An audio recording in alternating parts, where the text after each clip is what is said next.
I'm not expecting you guys to be able to implement this or write about it in your training program. For me, it's just more information for you guys to have. I told you at the beginning of this whole quarter, my goal was to make sure you guys knew more than the average strength coach. And you already do, because you understand the difference between muscular strength, endurance, and power. And you're not just trying to kill people that you train them, okay? This next section is a little bit more advanced, but it's just stuff that I feel like can help you guys. Just can help you understand things a little bit better. What we're going to do right now is we're going to take that muscular power that we just talked about, and we're going to break it down even more, okay, into various ways to train power. Two main methods that I know about. Louis Simmons, if you remember, was the guy we talked about the conjugate method. He's really big on these two components.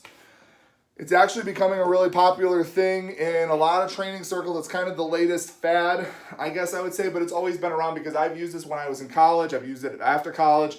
I play around with it from time to time. It's got merit. But what we're going to talk about is in terms of our power output.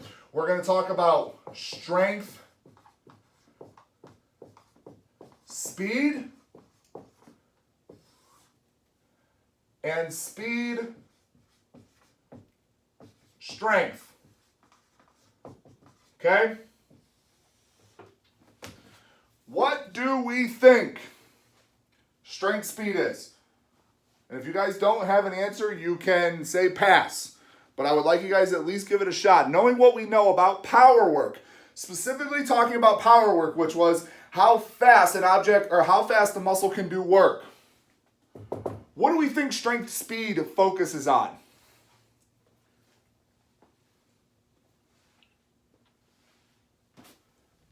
I would guess it would be about how much, like how fast can you do like certain weight? The first part. You're talking about speed strength right now. Oh. You said how much, finish it. What? Finish it. You said how much, finish that sentence, because that's right. How much work you can do within a limited amount of time. Absolutely, okay? So what we're talking about with strength speed is we want to know how much load can be moved in a set time. Does that make sense? An example of this is an offensive lineman in football.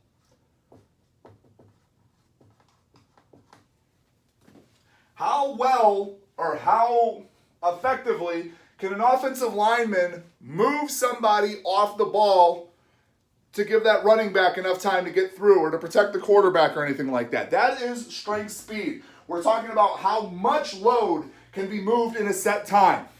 All right? Obviously, we're operating in that phosphatogen system, so it's got to happen in a really short amount of time. Now, how do we measure this? How do we know? Okay? In this day and age, there are a ton of different methodologies and different practices that are used, okay? The biggest one is velocity. You are measuring things in velocity, which we measure things for velocity in this sake with meters per second, okay? How do we measure things in meters per second? Well, there are apps that you can record a lift from the side, and it'll put a tracker on your barbell, and it'll tell you how fast you're moving it. There are units that you can hook up to your barbell. The one I used to use all the time when I was in college was called the Tendo Unit. It's got a little readout, it's got a little computer, kind of about the size of your phone that sits off to the side. It has a cord that attaches to your barbell, and then when you lift, how fast that cord moves gives a feedback to the computer, and it tells you how fast you're moving, okay? So velocity, all right, is measured in both of these components, all right? I'm gonna put this over here so you guys can see this. It's measured in velocity, okay? Training that emphasizes velocity is known as VBT. All right? VBT, or anybody want to guess what VBT stands for? Velocity-based training. Yeah. Can't get anything past you guys. Okay? Helps if I can spell, huh? Okay, velocity-based training. That is how this is all measured, okay? Now, the range that we're talking about when we're measuring velocity, when it comes to strength speed, we are measuring things in 0.8 to 1.0 meters per second. That is considered pretty slow. All right, all things considered. Why they intermix Imperial and metric? Or, metric, yeah, right? No, yeah, metric and Old English. That's what I was talking about. Why they're mixing systems, I have no idea, but they are. Meters per second. Meter is about 3.3 feet. A second is, well, you know, a second. And you're trying to move something at 3.3 feet in 1 second, or by 1 second. That is essentially what they're measuring. It's easier to just do it with a device. You can do it. I've seen people that are skilled enough to do it with a stopwatch. Those people are next level. Roughly say, use that as your measurement. Now, thinking about some of our lifting, I know we talked about power and things along those lines, but the goal of measuring things through here. So as we're measuring things through here, we want to continue to add weight as long as it stays within that range to work strength speed. What do you think has to happen in a workout or with an exercise if you start to get below this range? Or let me ask you this question first. If we're operating above this range as you're building up, what do you think you get to do as an athlete lifting that weight? Lower? No. Increase the weight. Yep, you get to increase the weight as long as you're operating above this range. Now, Brenna, if we get below this range, what do you think? What happens with that workout? Lower it. You have to lower it or the workout just ends, okay? So this range dictates how heavy we can go, all right? This range dictates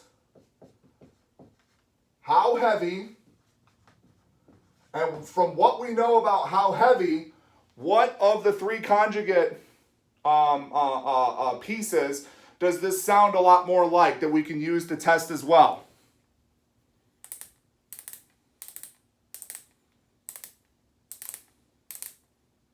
Think about it. If we're trying to figure out how heavy we go using this range, what does that sound a lot like? Sounds like, I guess, muscular power or muscular strength. Go back even further. We're thinking conjugate. We got max effort, dynamic effort, and repetition effort. Which one of those three? Oh, that'll probably be max effort. Max effort, okay?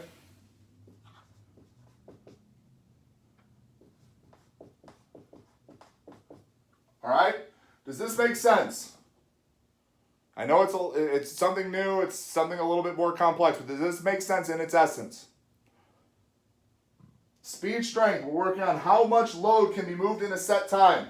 Using an offensive lineman as an example, using this to measure velocity, and we're talking about how heavy you can go while staying within that range, or what's your max effort within that range, okay? So if speed strength is how much load can be moved in a set time, strength speed is how much load can be moved in a set time, what do we think speed strength measures?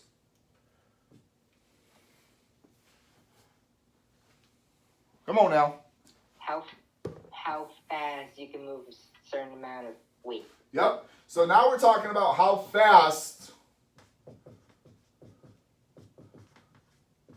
the load moves in a set time. Okay? An example that was given to me is a sled push. All right? Or bobsled. Right? The weight doesn't necessarily change on a bobsled, right? The weight is the weight of the sled. Your goal is to get faster at pushing that bobsled or being able to produce enough force to get that time achieved or that acceleration, that velocity achieved, okay? So talking about our range here, the range is going to be a little bit higher. We're going to be wanting to operate under 1.3 meters per second versus the 0.8 to 1.0. So this is a little slower. This is pretty fast, okay? If we're focusing on 1.3 meters per second, you put a weight on the bar and you're operating under 1.3 meters per second, what do you think you have to do with that bar in terms of the weight? Lower it. Lower it, absolutely. So if you're above that range, do you have to do anything to it? I guess not. You don't have to, but you can try to add a little bit of weight as long as you're staying in that range. Does this make sense how these ranges work for you guys? I guess so. So at the end of the day, what we're trying to measure is how fast you're moving within that range, okay? What does that sound a lot like in terms of max effort, dynamic effort, and repetition effort work? I guess that would be repetition then. No. Dynamic. Dynamic, yeah, dynamic effort, dynamic effort.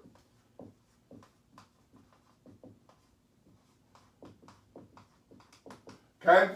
The reason we're talking about these today, it's a little bit of a complex aspect of training. These are used once you've been training for a while, once you understand how things work a little bit better. You can incorporate something in your training that is called autoregulation. Does anybody want to take a guess, or does anybody know what autoregulation means in regards to your training? Maybe you just do as many reps as you can until you tap out, like your body regulating itself. The second part, the last sentence that you said is exactly what I'm looking for. Say that again, just the last part, the last few words. Your body regulating itself. Exactly. You're listening to your body, and your body is dictating how training is going to go today. So autoregulation is simply, it's your ability to adjust training on that day based on how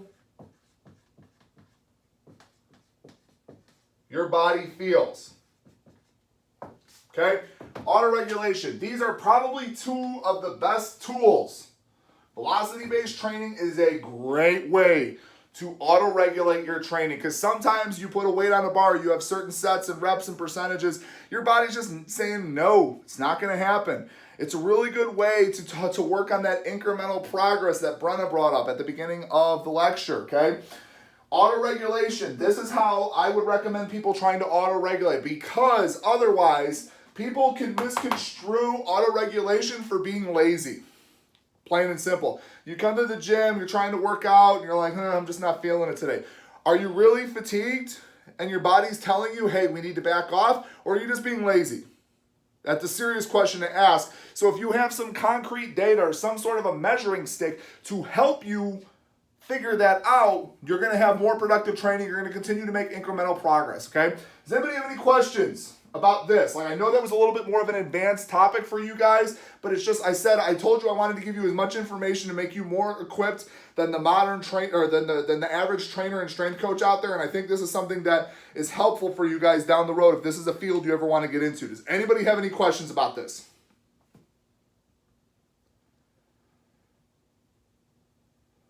All right. I guess that's a no. I would take that as a no.